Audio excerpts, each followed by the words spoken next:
Hola, muy buenos días. Muy buenos días para los que estamos en América y buenas tardes para los que están del otro lado del continente. Mi nombre es Aide Tuñón, desde Panamá, y les saludo en nombre de la Fundación Gabo.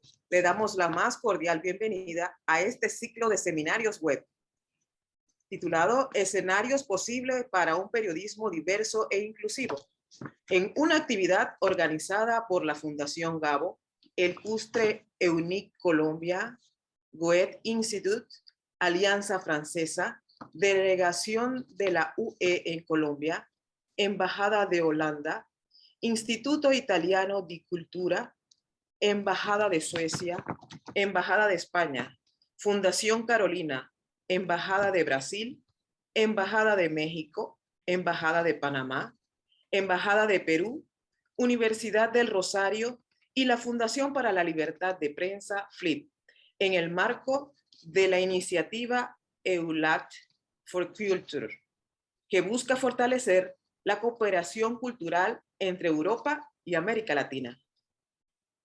El tema que se me dio asignado para moderar en el día de hoy es representación afro, periodismo que combate el racismo.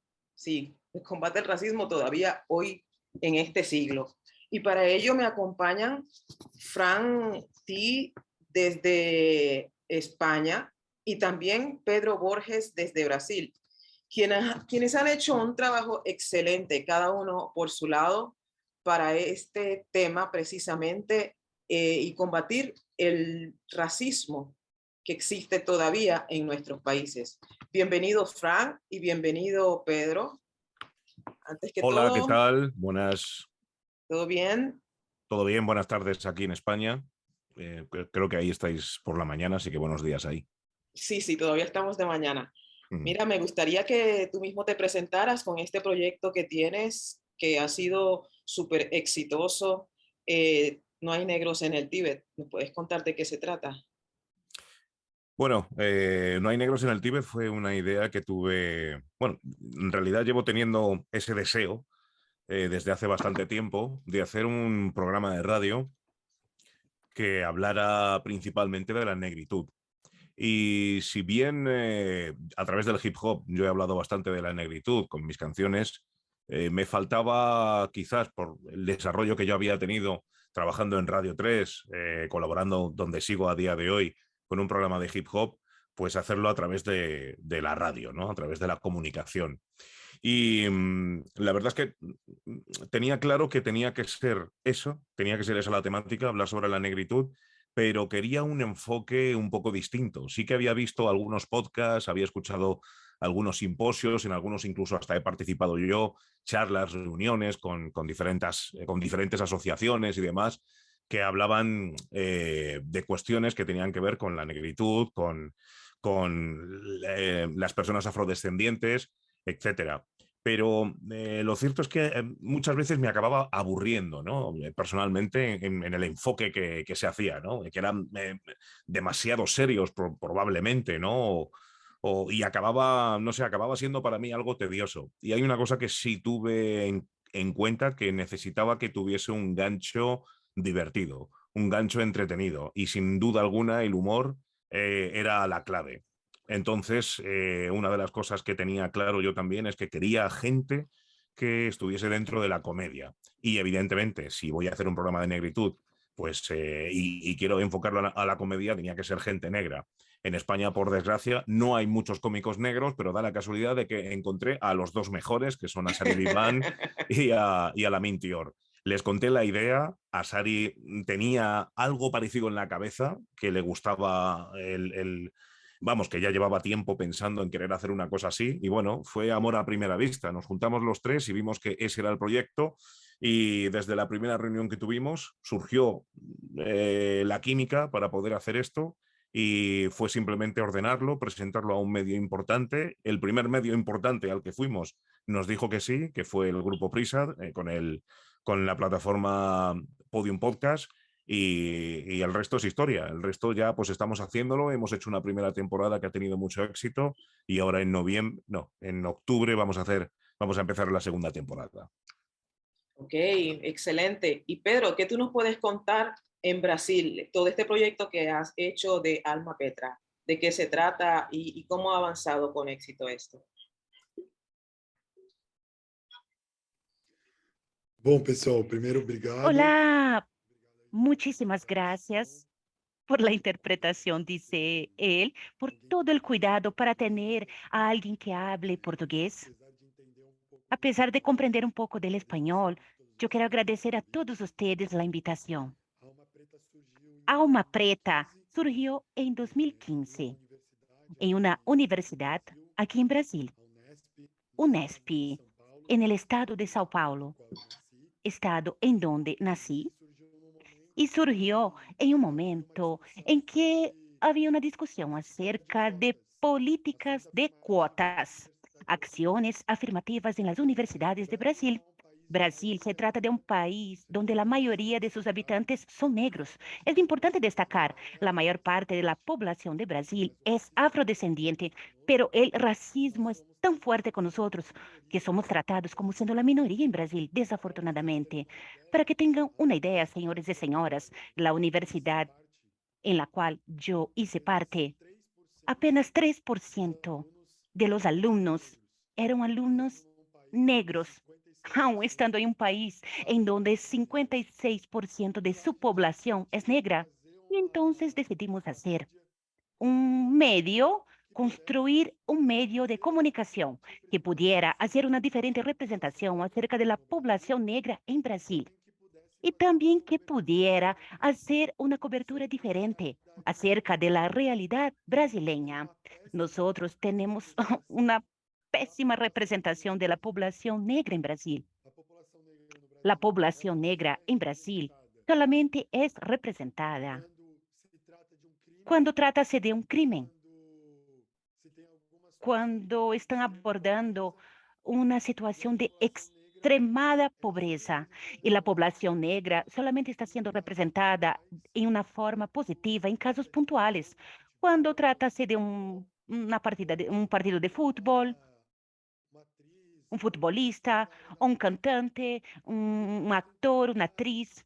Y nosotros intentamos ampliar esto para traer otras representaciones positivas acerca de la población negra y también denunciar las violaciones de derechos que la población negra está sufriendo en Brasil.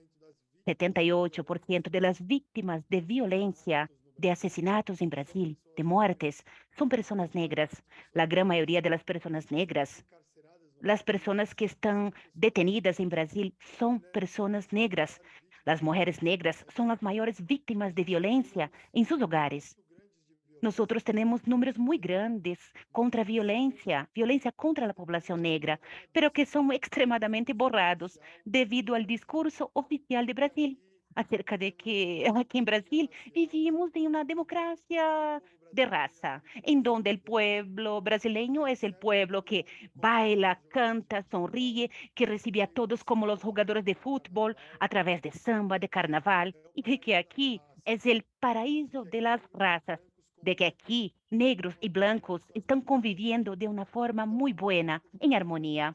Así que Alma Preta, este proyecto, intenta mostrar que este discurso es una mentira y intentamos a través de un periodismo cotidiano demostrar la violencia a los cuales la población negra está siendo sometida y representar a la población negra de una forma positiva, pero de una forma positiva diferente de aquella que está siendo representada por la prensa comercial que tenemos en Brasil. Bueno, yo creo que una primera presentación sería esta acerca de todo mi proyecto y yo pido para que ustedes me envíen sus preguntas y pedir para que todos sigan Alma Preta en las redes sociales. Muchas gracias. Wow, qué interesante. Le recuerdo a todos los participantes que pueden hacer sus preguntas y respuestas no en el chat, sino en la aplicación de Zoom que dice preguntas y respuestas. Y ya cuando vayamos terminando las vamos a comentar algunas, porque no podremos todas, pero sí vamos a comentar algunas. Entonces vamos a entrar ya en el tema. Tenemos poco tiempo para un tema tan interesante para dos sitios, tanto España como Brasil, dos situaciones distintas, pero demasiado similares, tomando en cuenta que en España la población afrodescendiente no es tan alta como lo es en Brasil y en países también de América Latina, donde estamos básicamente todos mezclados, ¿no? Ya acá no hay sangre pura, por sangre, por el cuerpo de todos corre algo de sangre negra a sangre asiática, pero la discriminación y el racismo sigue estando allí vigente. Esta pregunta es para los dos. ¿Cuáles son los principales o las claves que posibilitaron sus proyectos de comunicación con una perspectiva antirracista y que hayan tenido éxito, por lo menos en este tiempo o en todo este tiempo desde que están en el aire? Bueno, yo por responder primero, yo creo que el éxito está principalmente en la época en la que estamos viviendo. Es una época bastante buena de empoderamiento. Lo vemos en los colectivos LGTBI de toda clase, lo vemos en los colectivos feministas y también a nivel racial. Esto es lo que está ayudando a que cuando alguien venga con un proyecto, como por ejemplo el nuestro, de No hay negros en el Tíbet, pues los medios estén, digamos que, con la opción, ¿no? O con la inquietud de al menos prestarle un poco de atención, más allá de que si luego es rechazado o no. Pero se le presta atención por eso, por la época en la que estamos viviendo, que es una época de empoderamiento y es como, bueno, todos los medios es como que no quieren ser acusados finalmente de ser segregacionistas o ser racistas o ser machistas o incluso homófobos, ¿no? Entonces, por lo menos el escucharlo es lo que hace que entre con una perspectiva más grande, ¿no? A la hora de poder escucharlo. Entonces nosotros cuando propusimos esto, al primer medio al que fuimos fue Podium Podcast porque vimos que, primero, que es Internet. Internet es muchísimo más abierto que lo que es la radiodifusión normal, que en España es la FM, o la televisión normal, que es la TDT. Entonces, Internet teníamos más opciones de poder llevarlo a cabo. Podium Podcast, ¿por qué? Porque Podium Podcast es un medio bastante abierto. Hay programas donde se trabaja el feminismo, donde se está trabajando también el colectivo LGTBI, con programas que están hechos por gays, con programas que están hechos por mujeres que defienden el colectivo feminista. En general, vimos que esa era la mejor opción. ¿Y por qué nos escucharon? Y no solamente nos escucharon, sino que abrieron con los brazos muy abiertos nuestra propuesta, porque prácticamente se puede decir que en un medio tan grande que viene del grupo Prisa no había ningún programa o ninguna propuesta que, que hablara de la negritud. Un programa presentado, dirigido y realizado por gente negra, afroespañola, que hablara precisamente de eso y que además propusiera, que eso también es muy importante, al menos en nuestro caso, una idea, digamos que digamos que con el humor como bandera, ¿no? En el sentido de que va a haber propuesta, va a haber reflexión, va a haber crítica, pero también va a haber humor. Y eso es una cosa que también gustaba. Y a través del humor estamos siendo capaces de dar una propuesta de crítica y de fuerza bastante grande, provocando que haya muchísima gente, tanto blanca como negra, como de otras o de otros colectivos, que nos está escuchando con muchísimo interés y en muchos casos sintiéndose partícipe y al mismo tiempo también congeniando con lo que estamos diciendo, ¿no?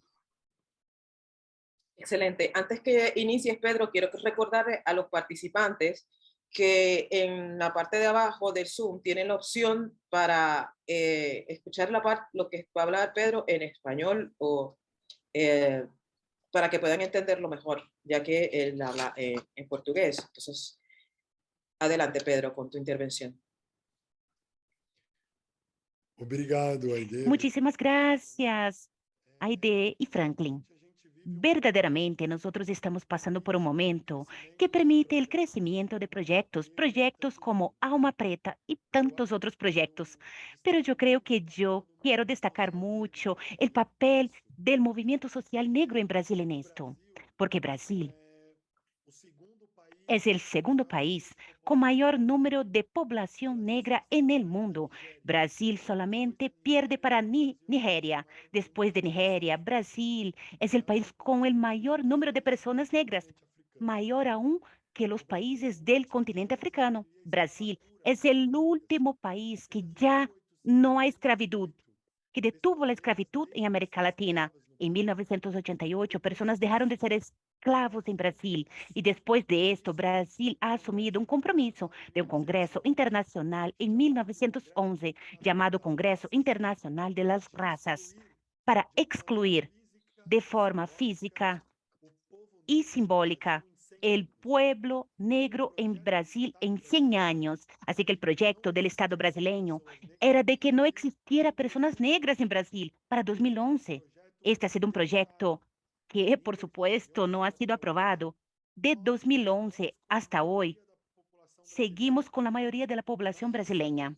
Pero en el siglo XX, Brasil no ha logrado construir grandes movimientos masivos en masa, como ha sucedido en los Estados Unidos y en África del Sur, aún con una coyuntura internacional, la cual posibilitara eso, porque Brasil todavía estaba viviendo sobre el mito de la democracia de raza, porque nosotros vivíamos y vivimos sobre la armonía de las razas. La lucha del movimiento negro ha permitido que esto fuera quebrado, que esto fuera superado.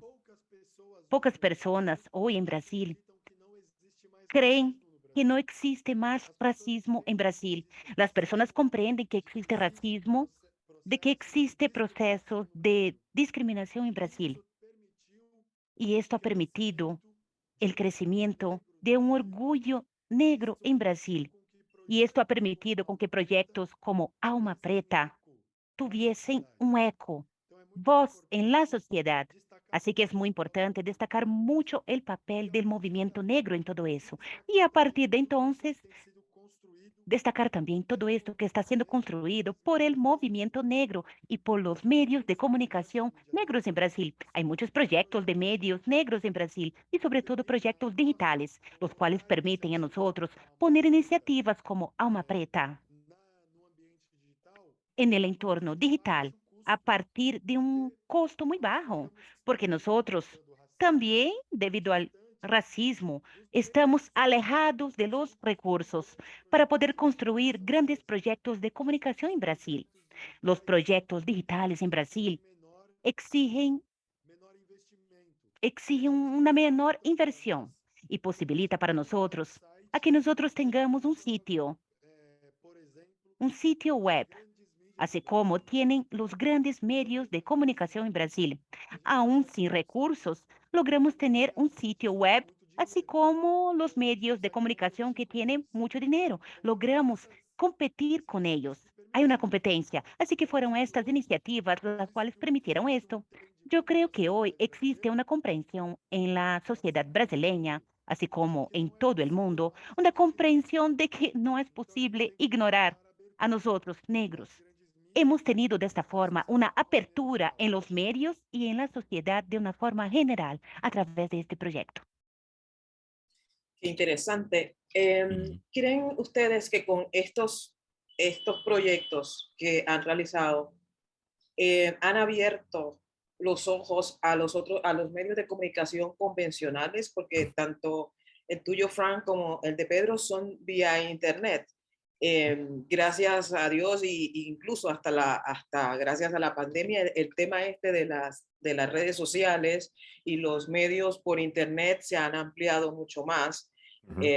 La gente ya tiene otra opción de escoger, pero los medios convencionales siguen marcando una pauta, por decirlo así, en cuanto a seriedad. ¿Creen ustedes que el trabajo que están haciendo, el aporte, el granito de arena que están haciendo a la sociedad con sus proyectos ha cambiado en algo a los medios de comunicación convencionales?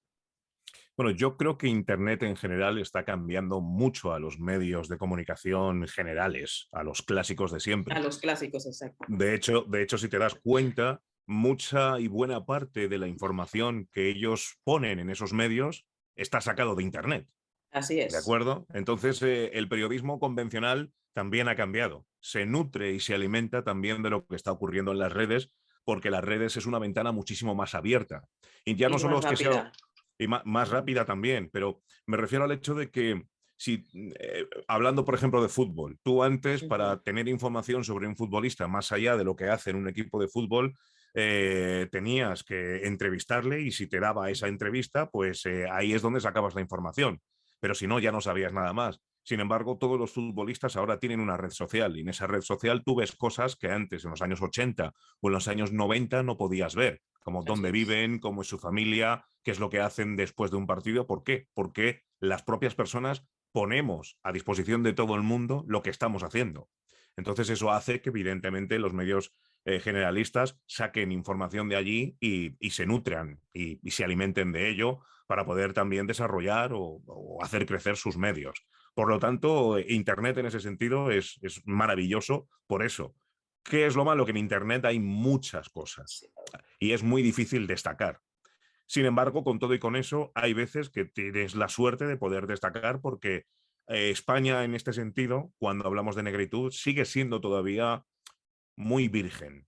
Es decir, todavía hay muy poco. No somos muchos los medios o las personas o las plataformas que estamos trabajando hablando sobre la negritud y sobre la afrodescendencia española. Entonces eso ha hecho o ha facilitado que nuestro proyecto No hay negros en el Tíbet o, bueno, vamos, sí, que nuestro proyecto haya destacado entre todo lo que hay, que no es tanto como yo a la hora de hacer investigaciones pues he hecho. Hay podcasts de otras personas, pero claro, son podcasts independientes, que no tienen muchos seguidores, que no tienen mucha visualización, y claro, es que nosotros hemos entrado en el grupo Prisa. Podium Podcast es que es uno de los medios más potentes que hay en España. Por lo tanto, eso nos está dando una ventaja y está haciendo claro, que haya muchísima gente que nos está escuchando y que se haga eco de lo que hacemos. Médicos Sin Fronteras ya nos ha contratado para poder hacer un programa en directo que hicimos en el mes de junio, si no recuerdo mal. Y ha habido pues festivales, por ejemplo, ¿no? Ha habido un festival en Bilbao que también nos llamó para hacer un programa en directo ahí en su festival. En la misma cadena SER, Javier del Pino tiene un programa de máxima audiencia que se llama A Vivir, donde nos ha llamado en varias ocasiones para poder hablar de lo que hablamos nosotros en nuestro programa y teniendo una amplitud de escuchantes y de oyentes muchísimo mayor, pero a través de la FM, digamos que de la radio convencional. Por lo tanto, lo que estamos haciendo nosotros no ha pasado desapercibido, ni mucho menos, no está pasando desapercibido y nos está escuchando muchísima gente. Tanto para bien como para mal, gente que nos vaya a criticar, por supuesto, es lógico. Ujú. Estamos hablando de eso, de que hay gente que sigue negando que el racismo no existe o que exageramos demasiado, etcétera. Pero la cuestión está en que estamos allí y no se puede ignorar. Dicho esto, yo creo que en lo que es la lucha contra la negritud, contra la negritud, no, perdón, en la lucha de la negritud contra el racismo, eh, creo que estamos todavía varios pasos por detrás de lo que hay en Brasil. En España la comunidad negra no es como la de Brasil, ni mucho menos. Yo tengo 49 años y se puede decir que soy pues, de los primeros afrodescendientes españoles que hay, mi generación. Entonces, creo que todavía estamos muchos pasos por detrás y que la ola precisamente de la comunicación y la ola de la lucha digamos que de los derechos de los negros a nivel mundial es la que está ayudando a que vayamos un poco a la par, ¿no? Que en otros países como en Estados Unidos, como en el Reino Unido, como en Francia o como en Brasil. Pero lo cierto es que en España todavía está muchos pasos por detrás y no solamente por parte de la sociedad española blanca, que es una sociedad española blanca que trata de esconder y de ignorar a la población negra, sino también por parte de la población negra que ha tardado mucho en organizarse para poder realizar acciones que representen y que ayuden a que nuestra comunidad esté más y mejor visibilizada. Y Pedro, ¿tú qué nos puedes comentar? ¿Qué tanto ha ha aportado o crees tú que ha ayudado el proyecto que estás haciendo a que los medios de comunicación convencionales se fijen un poco en este tema? ¿Te refieres a mí en mi caso? ¿No hay negros en el Tíbet o habla? Pedro. Ah, Pedro, Eh, vale, perdón. Ajá. Bom, Bueno, yo creo que en Brasil demorou ha a tardado, imprensa brasileira pero la prensa brasileña definitivamente ha descubierto que más de 50% de la población es afrodescendiente. Vea, tardó, ¿cierto? Tardó para que la población negra y para que la prensa brasileña hubiese descubierto eso, pero han descubierto. Hoy nosotros prendemos nuestra tele y hay algunas personas negras en la televisión que ocupan algunos espacios en la prensa brasileña. Si usted prendiera o mirara una novela de Brasil hace 10 años, usted podría apenas encontrar personas blancas. Usted creería que estaba frente e não de um país como o Brasil de maioria negra. A gente diz que as universidades brasileiras e a imprensa brasileira às vezes se parece mais com a Suécia do que com o Brasil. Isso tem mudado aos poucos, ainda pouco, distante do que é necessário. A gente tem ainda uma grande maioria de jornalistas na TV e na grande imprensa brasileira brancos, mas a gente já vê algumas mudanças. Eu acho que, de alguma maneira, a alma preta e as mídias negras têm sido muito importantes para isso.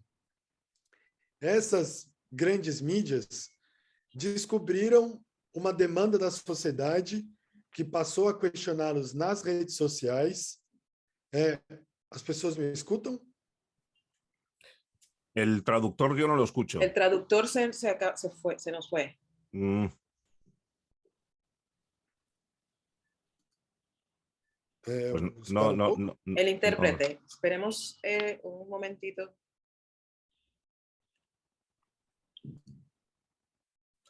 Sí, no sé qué pasó. Es que no tenemos opción. No, aquí está español. Sí, está puesto, pero no se escucha. No se escucha. Ujú. Hola, sí, parece que ha perdido conexión, pero ya estamos ayudándolo para que vuelva a entrar. Ajá. Muchas gracias. Esperemos unos segunditos para que todos podamos escuchar la participación de Pedro, que es sumamente interesante. Sí. Ujú. Sí, por lo menos en Panamá, como mencionábamos tras cámara, nosotros somos un país crisol de razas, por decirlo así, y aún así, como el denominador común en lo malo, en lo bueno no necesariamente se destaca, pero en lo malo siempre se destaca el color, ¿no? Entonces, Ujú. es como, ¿qué pasa? Sí, en todas partes pasa. Ujú. Sí, sí. Una pena. No, incluso hace unos días salió en el periódico que decía, es la primera, una chica se había casado con alguien de la realeza y decía, la primera afrodescendiente panameña que se casa con una realeza. Y la pregunta es, primero, ¿qué tiene que ver la raza? Y segundo, que es la primera panameña de cualquier color. Ujú. Que no había pasado, ¿no? Pues siempre ese es el tema matiz, que nos... desde luego. Sí. ¿Cómo estamos con el intérprete?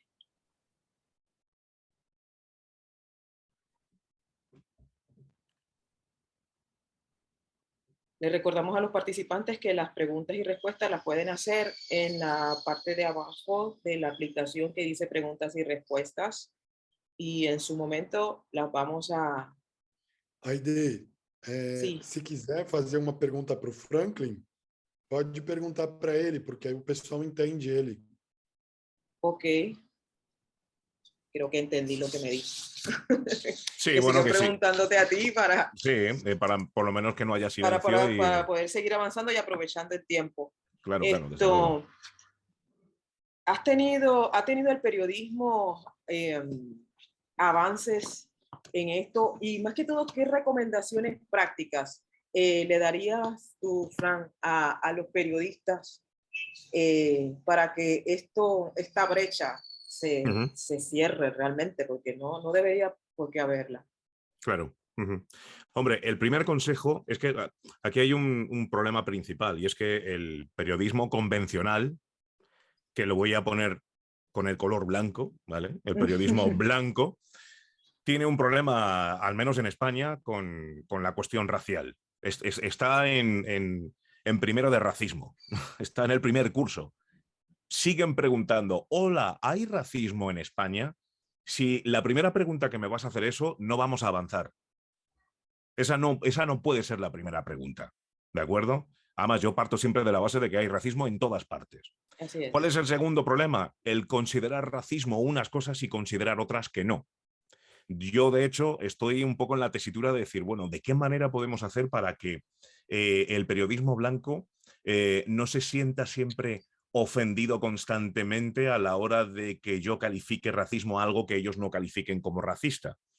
Y digo, bueno, pues vamos a utilizar otras palabras. Vamos a utilizar palabras como ofensa, por ejemplo. Digo, oiga, Ujú. es que esta persona ha hecho esto o esta persona ha dicho esto y a mí me ha ofendido.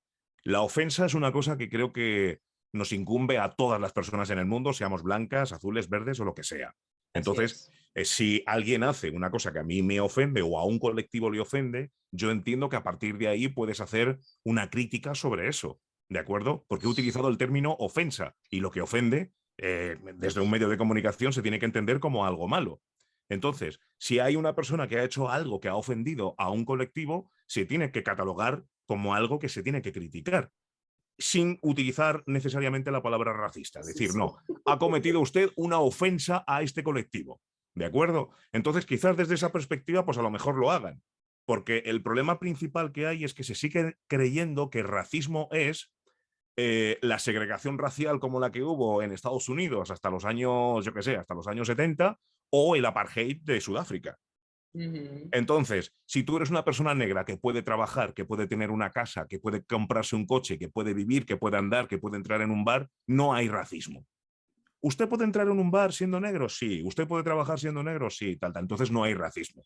Cualquier cosa que sea más allá de eso no se considera como racista. Y ahí es donde está el principal problema de los medios de comunicación, que no quieren creer que exista el racismo o no quieren creer que hay ciertas cosas que son ofensivas, que son barras racistas, o directamente no creen que exista el racismo, sobre todo si hablamos de medios que están vinculados a la ultraderecha o a la derecha más rancia, ¿no? Por decirlo de alguna manera.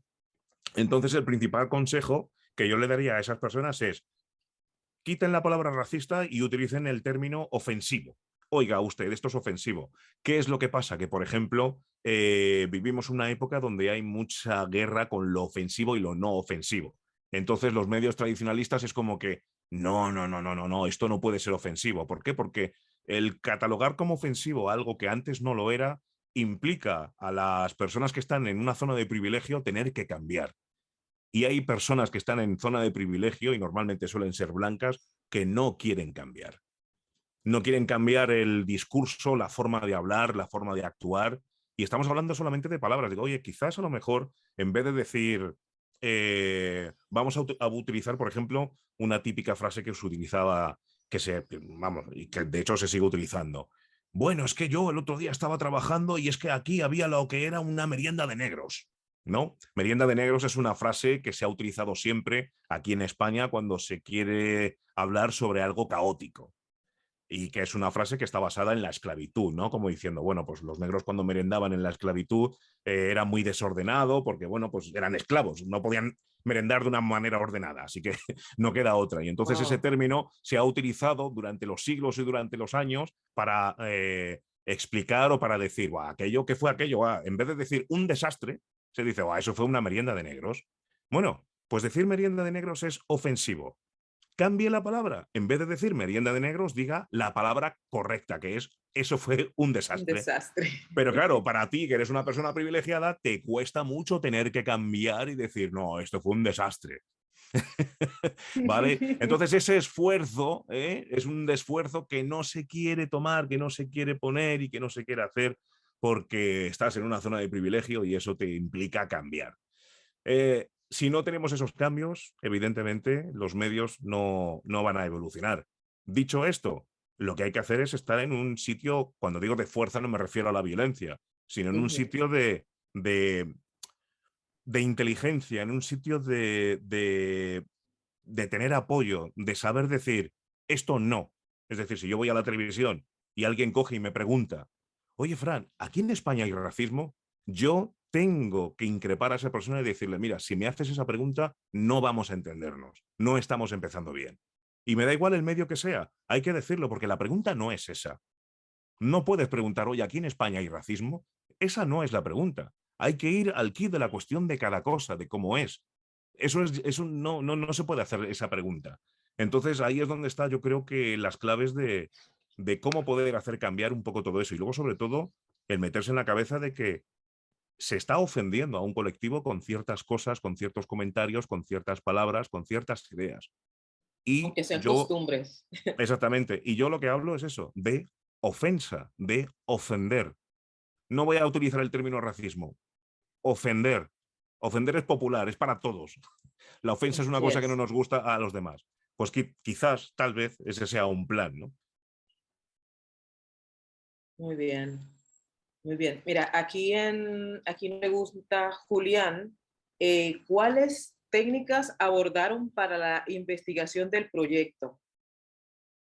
Técnicas para la investigación del proyecto. De cada uno de los proyectos, exacto. Bueno, la técnica de investigación en el caso de No hay negros en el Tíbet ha sido nuestra propia experiencia. Esa ha sido la técnica de investigación. Y nuestra propia experiencia ha mostrado que ha sido Denominador. pero vamos, o sea, total. Es total, porque no hemos acudido a libros, no hemos acudido a enseñanzas de grandes revolucionarios negros como Malcolm X o Martin Luther King. No, ha sido nuestra experiencia. Y esa experiencia que hemos estado contando, en la que hemos basado un poco digamos, toda la enseñanza sobre la negritud y el racismo, está siendo muchísimo más determinante de lo que nosotros pudiéramos pensar. Primero porque son cosas que hay gente que dice, Dios mío, ¿esto os ha ocurrido de verdad? O sea, lo que nos ha ocurrido, lo que hemos contado, hay gente que no puede creer que haya ocurrido. Digo, sí, ha ocurrido en los 70, en los 80, en los 90 y en los 2000, porque somos tres personas de tres rangos De edades generacionales distintas. diferentes, ¿no? Ajá. Entonces cuando hablamos de eso, hay gente que dice, Dios mío, ¿os ha ocurrido esto? No puede ser. Esta es la gente que ignora lo que le puede pasar a la gente negra o lo que le ha pasado o lo que le sigue pasando a la gente negra. Pero luego está lo otro, que también para nosotros a veces es no iba a decir la palabra bien, ¿no? Pero que a veces resulta más triste, ¿vale? Mejor. Y es el hecho de que muchas de las cosas que nos ha pasado a nosotros, a los oyentes negros que nos escuchan, negras y negros que nos escuchan, también les ha ocurrido. Y por primera vez en 2022, escuchan a personas en un medio de comunicación hablar de cosas que a ellos también, que a ellas y a ellos también les han pasado y nadie en ninguna radio, televisión o cualquier otro medio lo ha contado. Y eso es una cosa increíble de decir, claro, hay gente que nos escribe y dice, ¿sabéis? Nadie.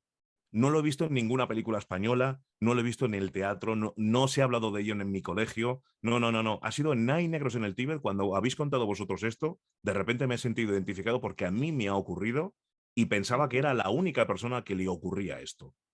Estamos también acompañando a la gente en su negritud a la hora de contar nuestras historias. Claro, para que la gente también se sienta identificada. Y Sí, me desde imagino que luego. hace sus aportes también, ¿no? Sí, está claro, para la siguiente, ha sido una temporada solo, pero para la siguiente temporada hay muchos ejemplos y muchas cosas que yo creo que vamos a poder contar y desarrollar porque estamos viendo que la negritud no es un monolito. Lo que me ha ocurrido a mí como persona negra no le ha ocurrido a otra persona. Son cientos y miles de cosas que ocurren distintas y que son muy interesantes de abordar y poner sobre la mesa para poder reflexionar y aprender sobre eso. Pedro, nos indican que ya estamos con la traducción. ¿Nos puedes Venga. continuar con lo que estábamos hablando? Por favor. De cómo ha influido tu proyecto en el resto de los medios. E você quer que eu fale também sobre as nossas referências? ¿Quiere que hable también acerca de las referencias? Sí, Bom, como eu estava falando, Como yo les decía, a imprensa brasileira la prensa brasileña ha descubierto que la mayor parte de su población es negra y a partir de entonces empezó a surgir una exigencia muy grande por parte del público de algunos cambios. Y la prensa brasileña de verdad no sabía y todavía no sabe. Es una prensa blanca, su gran mayoría es blanca. Hemos estado haciendo muchas alianzas con algunos canales de gran medio. En el año pasado yo trabajé por cierta temporada como reportero en un programa de televisión de la mayor emisora aquí en Brasil, que es TV Globo. Y este año tenemos una alianza también con otra gran emisora llamada Bandeirantes en Brasil. Son muy grandes y conocidas. Hacemos programas semanales con ellos, pero tenemos, por ejemplo, otra alianza con un grande sitio de noticias de Brasil llamado Terra, que toma nuestras noticias. Tenemos un acuerdo comercial con ellos y ellos divulgan las materias que nosotros producimos en nuestro sitio. Así que existe una conexión con estos canales y yo creo que el medio de comunicación negro en Brasil ha mejorado la cobertura de la prensa de una forma general acerca de la situación de Brasil. Para construir el proyecto Alma Preta, nosotros utilizamos mucho de nuestra experiencia y otras fuentes también. La prensa en Brasil existe desde 1808 con la familia real portuguesa huyó de Portugal, llegó en Brasil y empezó en 1808 la prensa en Brasil. La prensa negra surgió en 1833 en Brasil, con un periódico llamado El Hombre de Color, o Homem de Cor. Desde entonces no hay intervalos de 10 años sin una prensa negra en Brasil, donde ha existido resistencia negra a la esclavitud y las desigualdades. Existía un cuaderno de prensa negra desde entonces. Así que nosotros hemos aprendido mucho de esta fuente, de este cuaderno de prensa negra. Y hemos aprendido mucho también acerca de estos teóricos del movimiento social negro. Han construido y desarrollaron acerca de raza y racismo en Brasil. Hemos aprendido. Existe por ejemplo, en Brasil, si usted cuestiona una figura conservadora de derecha, racista en Brasil, esta figura te irá a decir que no hay color, que en Brasil no existe esto de color ni racismo. Ella te dirá de que todos somos seres humanos e iguales. Sin embargo, cuando usted mira para el grupo de esta persona está en un grupo de blancos. Brasil es un país que ha pasado por un proceso de miscigenación muy grande, de mezcla muy grande, así como otros países de América Latina. Yo soy una persona que vino de esta mezcla, de esta mistura de colores, miscigenación. Pero cuando miramos para estos grandes poderes en la política o en la prensa, usted no encuentra personas como yo en estos grupos. Ahí entonces parece que esta mezcla, esta mistura no existe. Solamente encuentra personas blancas, europeas, descritas como una parte blanca europea en la prensa de Brasil. Lo que nosotros decimos es esto: la prensa brasileña se trata de una prensa europea, de Suecia, de Finlandia, de Europa, porque no parece representar al Brasil y a la población brasileña. Cuando surgió este discurso de que todos somos uno solo, una sola color, nosotros paramos y pensamos, bueno, entonces, ¿dónde están las personas blancas y negras que están ahí mezcladas? estas personas negras no están representadas en este grupo. Existe algo que ha sido borrado y para nosotros es muy importante que exista una afirmación de este marcador de racismo negro para que no exista algo que sea olvidado. Para nosotros ha sido importante desde nuestra experiencia, pero también él pide disculpas porque se le fue la voz, debido a nuestra experiencia, pero también de toda esta trayectoria. Muchas gracias. Wow. Me imagino que con la otra pregunta que le había hecho a Frank, me imagino que la respuesta es similar. ¿Qué investigación o qué experiencia le sirvieron para hacer este proyecto? También es la propia experiencia y vivencias de ustedes, ¿no?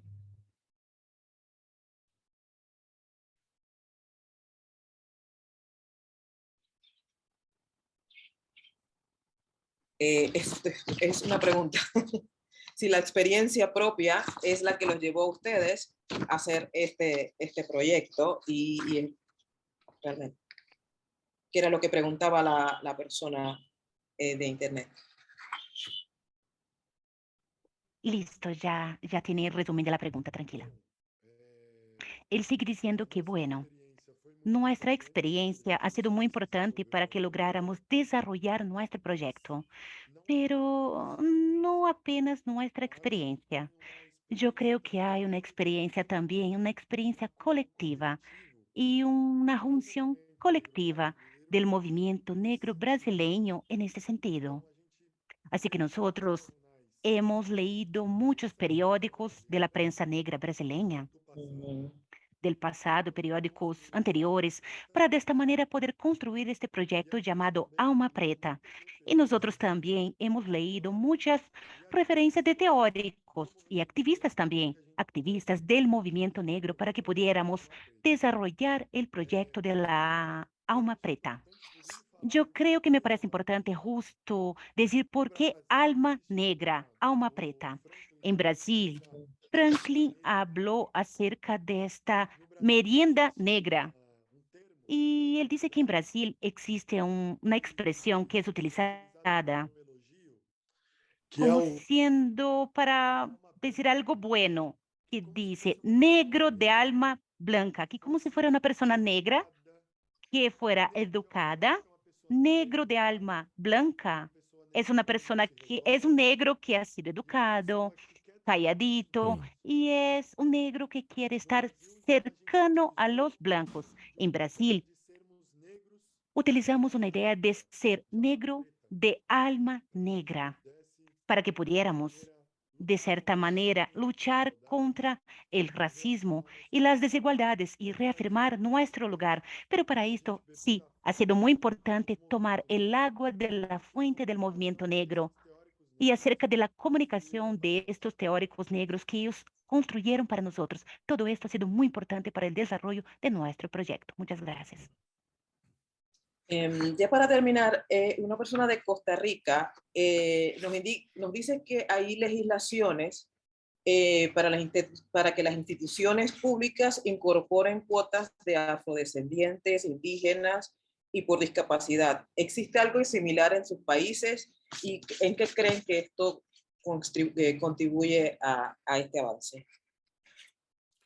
En España no hay nada de eso. Sí. No hay, no hay nada de eso. Porque no hay discriminación. No, y porque pero ya no solo discriminación, es que el negro español no existe. No existe, ok. ¿De acuerdo? Hay que empezar por eso. Es decir, una persona negra va por la calle y una persona blanca, esto hablo en España, ¿vale? Ajá. Pregunta, ve a una persona negra, le va a preguntar de dónde es. Okay. ¿Sabes? O sea, a mí la pregunta que más veces me han preguntado en mi vida es de dónde soy. Lo que pasa es que, claro, la pregunta me la hacen porque cuando me escuchan hablar hay algo que no encaja. Si una persona negra una persona negra no habla como yo, ¿sabes? Yo sería como él ha dicho él, un negro de alma blanca o algo así, ¿no? Creo que es lo que ha dicho, porque claro, hablo como un blanco, parezco un periodista, ¿no? De un medio importante, ¿no? Y entonces, claro, alguien me escucha y no va a poner este aspecto. cuando me esté escuchando. Y entonces, claro, ahí es donde empieza la duda. Dice, oye, pero ¿de dónde eres? ¿No? ¿Cómo es posible que hables tan bien en español? No tengo, de hecho, una canción que habla de esto. Y entonces, claro, desde esa perspectiva, ¿Me pues es enjuicié imposible yo o se haya enjuició? que haya una legislación o algo así. ¿Cómo va a haber una legislación si cuando tú ves a una persona negra lo primero que le preguntas es de dónde es? Porque das por sentado que español no puede ser, por lo tanto es imposible. Es un trabajo que se está empezando a hacer ahora y que va a tardar muchos años en que esto sea posible, ¿no? Porque es complicado. Pero lo bueno es que sí se está trabajando en ello.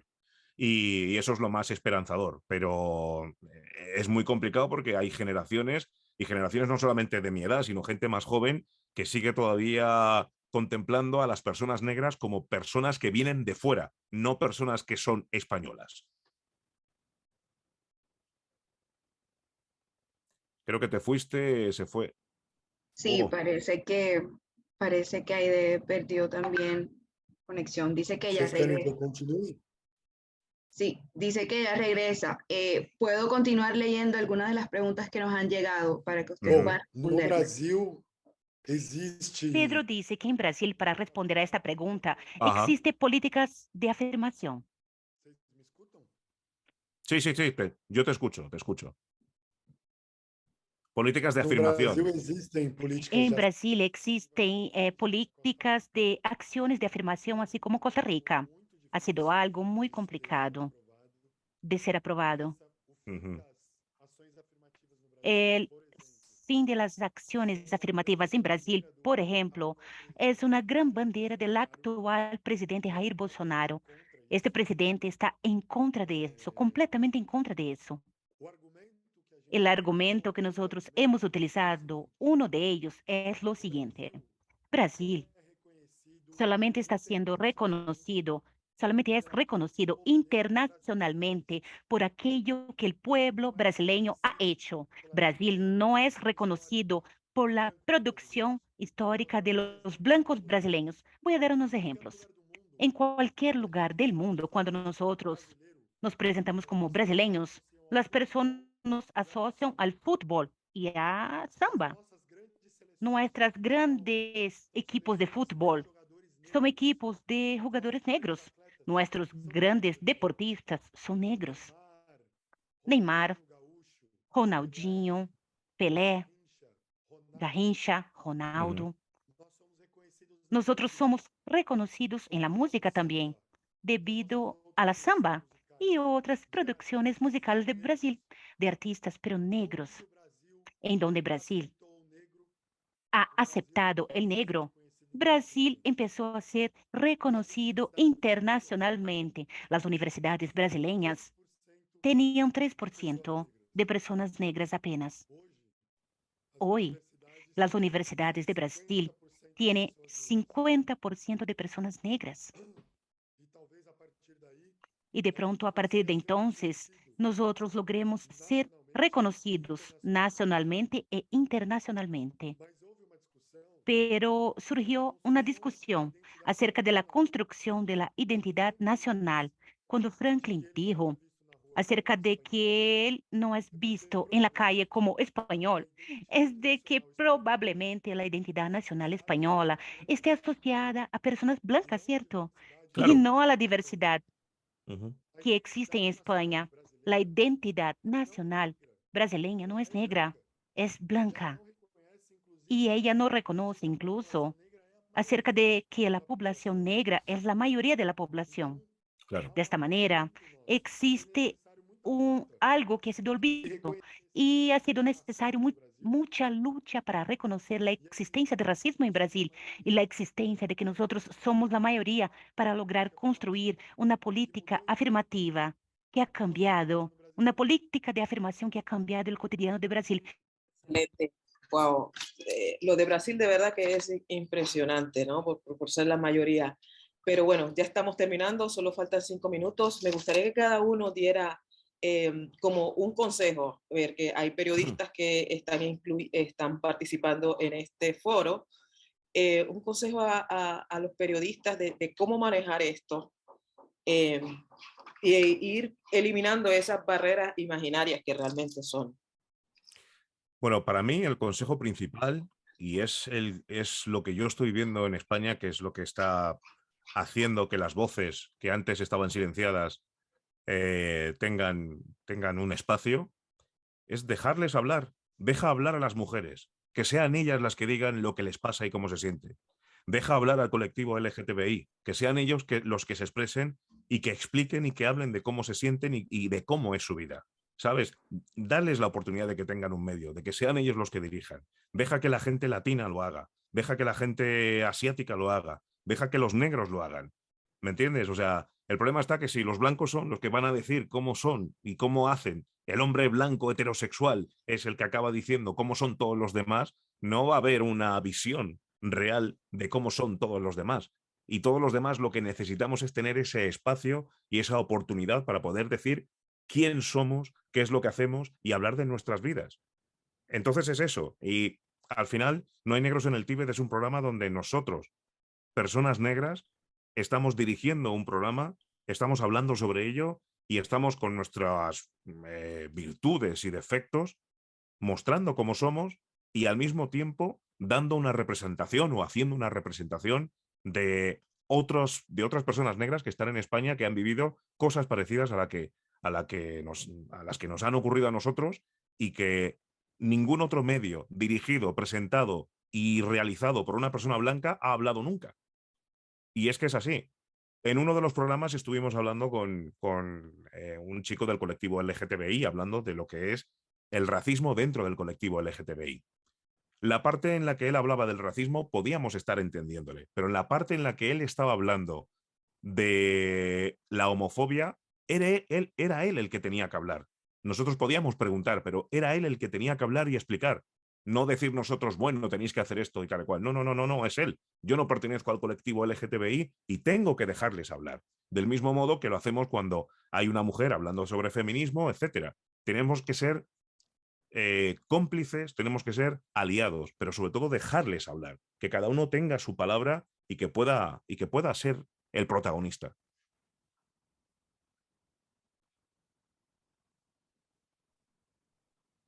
No, no te Bom, oímos. ¿Y tú, Pedro? Sí, sí. Pedro creo que tenía el micrófono apagado. Ajá. eu, se tivesse Bueno, yo, si tuviera que hablar algo, un consejo para no repetir todo lo que dijo Franklin, estoy completamente de acuerdo con Franklin, pero yo creo que nosotros debemos estar más cercanos. Nosotros, en Diáspora Negra, necesitamos organizar más espacios, talleres, para que logremos intercambiar experiencias. Yo, por ejemplo, no sabía que existían políticas afirmativas en Costa Rica, por ejemplo. Probablemente un compañero o una compañera de Costa Rica que hizo este tipo de preguntas. Yo no sabía.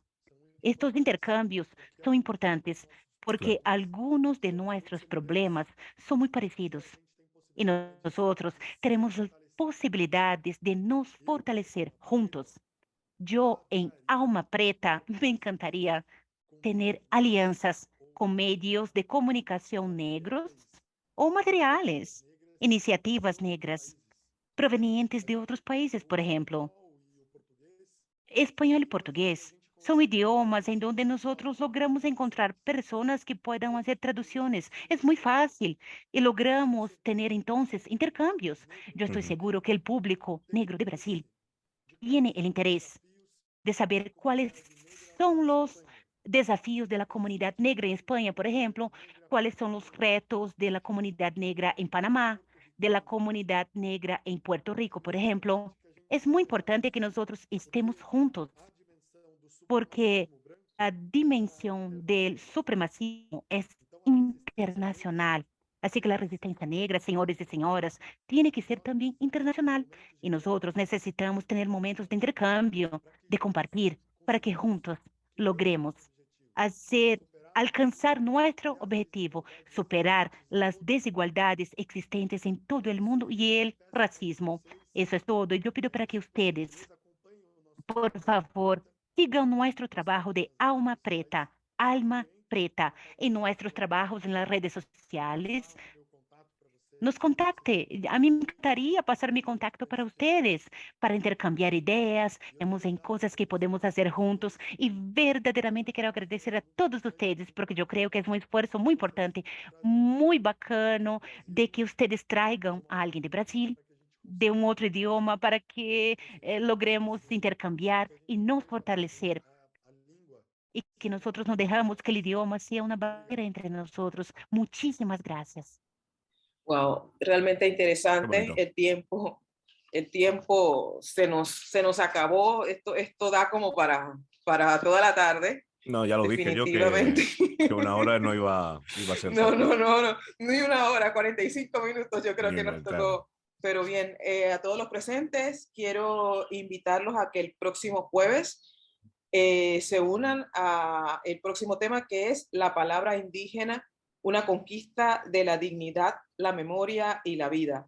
Esto va a tener la participación de Dilma Prada desde Colombia, fundadora de Agenda Propia, y Juan Manuel Jiménez Ocaña desde México, experto en interculturalidad y educación indígena. Fran, Pedro, muchísimas gracias por sus aportes. La Gracias a ti. verdad que son dos países que ignorábamos, por lo menos yo en mi caso ignoraba lo que está pasando. Sabemos que el racismo sigue existiendo en este siglo todavía, pero sobre todo en Brasil, donde la población en su mayoría es de raza afrodescendiente, es ilógico. Pero bueno, por algo está esto aquí y unidos somos más fuertes. Desde luego. Muchísimas gracias. Va a haber una encuesta que van a participar la gente de Fundación Gabo. Y bueno, muchas gracias. Nos vemos. Gracias a Fundación Gabo y a todos los patrocinadores. Gracias a vosotros. Un saludo, Pedro, y estamos en contacto. Chao, chao. Chao.